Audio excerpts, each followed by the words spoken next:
ahe Machangani Magaza hinkwenu lomu mi nga kona. Album ya Mahomani ile ndleleni hi le ka Rhangani Studio sweswi hi ri album yi ta ta hi matimba vakokwani part 2 hi le ndleleni la ni nga kona loyi i Mahomani i Khavisa i the producer. Just play it. Rhangani himself. So Maseve Khavisa va byeleni vanhu lavawani.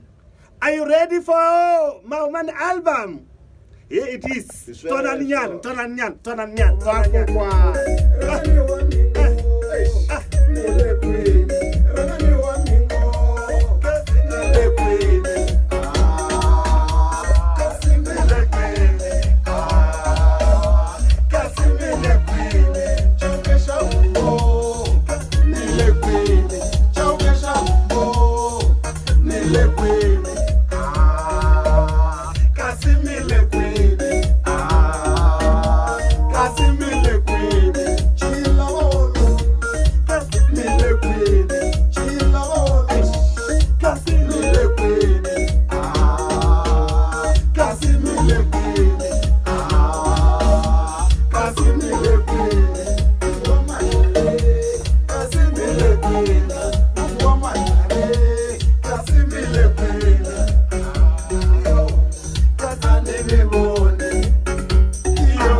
Love you.